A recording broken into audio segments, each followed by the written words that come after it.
इसी बीच एक और बड़ी खबर की ओर रुख कर लेते हैं। यूपी उपचुनाव में एनडीए सीट शेयरिंग लगभग तय हो चुकी है। जी हां, बीजेपी 8 सीटों पर उपचुनाव लड़ सकती है। सूत्रों से वाले से बड़ी खबर आपको बता दें तो आरएलडी निषाद को मिल सकती है एक सीट।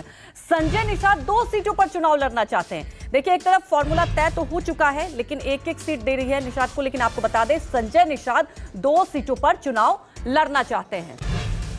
तो वहीं यूपी उपचुनाव पर संजय निषाद का बड़ा बयान भी सामने आया है कि 2 सीट पर हमारी पूरी तैयारी है। यह संजय निषाद की तरफ से बयान आया है। सीट नहीं मिलने पर पिछली बार नुकसान हुआ था। तो देखिए, बड़ी खबर आपको बता दें, एक तरफ उपचुनाव को लेकर एनडीए में सीट शेयरिंग को लेकर फॉर्मूला तय हो चुका है।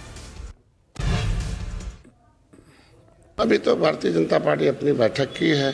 हम लोग भी अपनी बैठकें कर रखे हैं। 2 सीटों की तैयारी चुनाव जीतने की, और बाकी 8 सीटों पर कार्यकर्ता लगा रखा है कि एनडीए का जो भी प्रत्याशी आएगा उसे जिताया जाएगा। और परंपरा रही है कि जब भारतीय जनता पार्टी अपनी बैठक कर लेती है तो सहयोगी दलों को बुलाती है।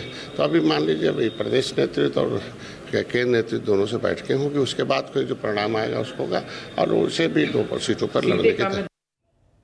हमारे सहयोगी मानस श्रीवास्तव सीधे लाइव जुड़ चुके हैं। मानस, देखिए, लगभग तय तो हो चुका है फॉर्मूला, लेकिन अब संजय निषाद का ये बयान आना, क्या लगता है आपको, राह इतना आसान है सीट को लेकर?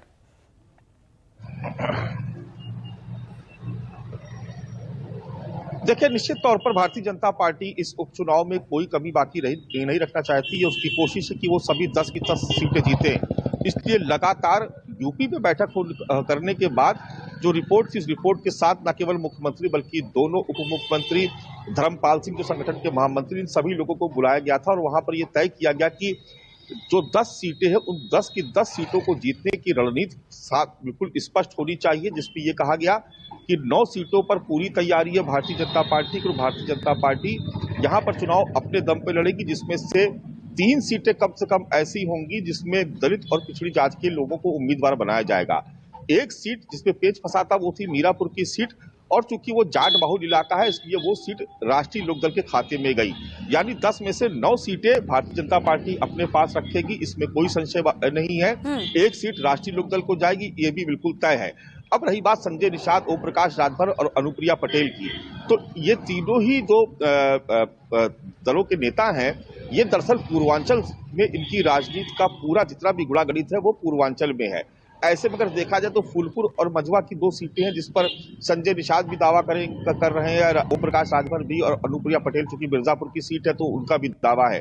लेकिन इन दावों को दरकिनार कर भारतीय जनता पार्टी अपनी मजबूती के लिए इन सभी सीटों पर चुनाव लड़ेगी। और शायद यही वजह थी कि पहले से ही बिल्कुल तय था कि, और मुख्यमंत्री योगी आदित्यनाथ लगातार इन सभी सीटों पर कम से कम 2 बार जा चुके हैं। जैसे कि मझवा की सीट पर भी उनका दौरा भी बीते दिनों ही लगा था। फूलपुर भी वो गए थे, फूलपुर में भी उन्होंने दौरा किया। मिल्कीपुर तो 5 बार जा चुके हैं। इसी तरीके से अंबेडकर नगर की जो कटहरी सीट है उस पर उनके 3 बार दौरे हो चुके हैं। तो खास तौर से फोकस उन सीटों पर था जहां पर जो पिछड़े बाहुल्य इलाके हैं या जो दलित बाहुल्य सीटें हैं, वहां पर खास तौर से फोकस है, क्योंकि सभी जातियों को समाहित करके बटोगे तो कटोगे, इस तरीके की जो लाइनें इस्तेमाल की जा रही, दरअसल वो हिंदू वोट बैंक को एकजुट करने की वो कोशिश के कवायद के तौर पर देखा जा रहा है। और यही वजह है कि भारतीय जनता पार्टी अपने दम पर ये चुनाव लड़ना चाहती है। बिल्कुल मानस, क्योंकि भारतीय जनता पार्टी को विधानसभा चुनाव से पहले एक प्रूफ भी करना है। हमारे साथ जुड़ने के लिए आपका शुक्रिया।